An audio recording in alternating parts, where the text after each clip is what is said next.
everybody. I will actually not be reading a poem of my own this evening. I am making this video to talk about Robin Williams and a little bit about my feelings regarding his death. And I would like to start out by saying that while I'm always saddened when a celebrity dies, I don't know, I felt like I had lost someone. I didn't feel like, oh, the world lost someone and, oh, I'm sad because now this person won't be creating anything new. What I really felt was just deep sadness about the loss of him as a person. Robin Williams is someone that I grew up with, someone who always made me laugh, and I'm not very into funny movies. Someone who played so many different roles, who acted in so many different movies, and who I really always admired. And I am the oldest of 9 kids, and my siblings and I always used to watch Mrs. Doubtfire together. There was a period a couple years ago where we watched it like every day that we had time, and we would always quote it to each other.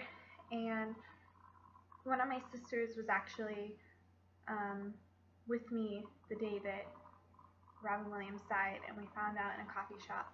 And the next day, she had spent the night, and we sat, her, my boyfriend, and I, and we watched Mrs. Doubtfire together. And I still laugh at that movie, but it now has such a profound sadness to me also, because we've lost such a great man. And the fact that he allegedly committed suicide really hits me hard for personal reasons.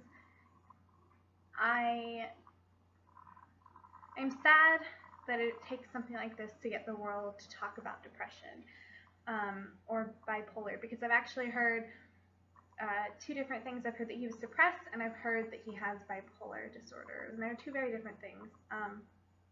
But either one, whichever it was, his death has brought up the conversation about mental health in general. And while I'm sad that it took that to get the world talking, I am glad that the world is talking. It's a conversation that really needs to be had. And it hits me right here because I've struggled on and off with depression my whole life. I've gone through a period where I felt suicidal, and a lot of the posts I'm seeing on social media are telling people with depression, if they're having any suicidal feelings, if you're feeling sad, get help. Here's a way to get help. And I think that that's great, but I think that that's one part of the conversation. I think that the other part of the conversation is that sometimes when people are depressed, they might not have the desire to help themselves. They might not know where to begin. They might need someone to come to them. And I know that there have definitely been times where if I didn't have someone looking out for me, I would have just sunk deeper and deeper. And so I think the other really crucial part of this conversation is recognizing the signs of depression, of bipolar, and suicidal thoughts, and learning how to help. And there are a million ways that you can help. There's going to be a million lists you can find, things you can find. I'll share some links in the video description, but I think the biggest is to remember that your presence, physically, emotionally, mentally, your presence to another person means the world. My boyfriend Sergio has gotten me through so much just by sitting next to me, by hugging me, and sometimes it's all it takes is a hug. Don't be afraid. Don't be afraid to be there for someone. Don't be afraid of mental illness.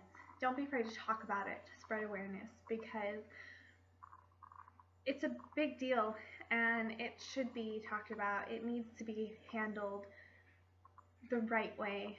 And unfortunately, not just in America but around the world, there's a great gap in our society on how to handle it and how to help people.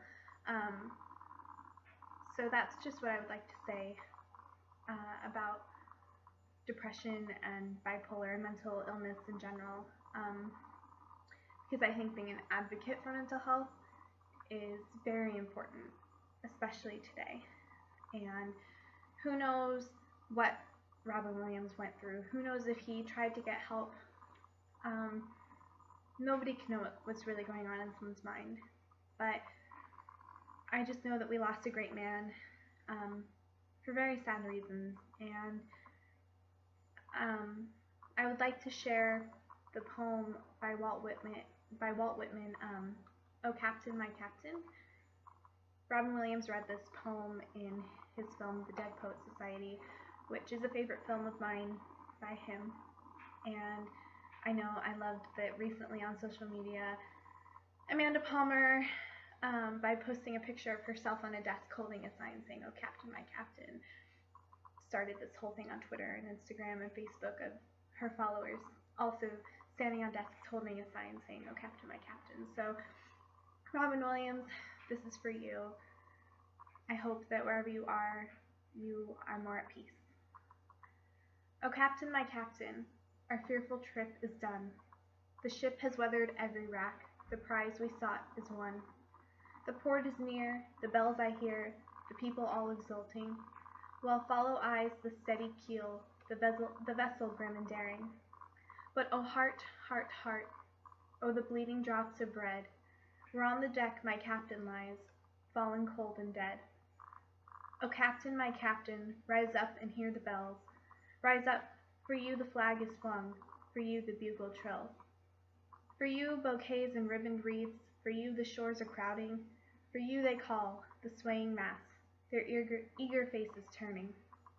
Here, Captain, dear father, this arm beneath your head, it is some dream that on the deck you've fallen cold and dead. My Captain does not answer, his lips are pale and still. My father does not feel my arm, he has no pulse, nor will. The ship is anchored safe and sound, its voyage closed and done. From fearful trip the victor ship comes in with object won. Exult, O shores, and ring, O bells, but I with mournful tread walk the deck my captain lies, fallen cold and dead."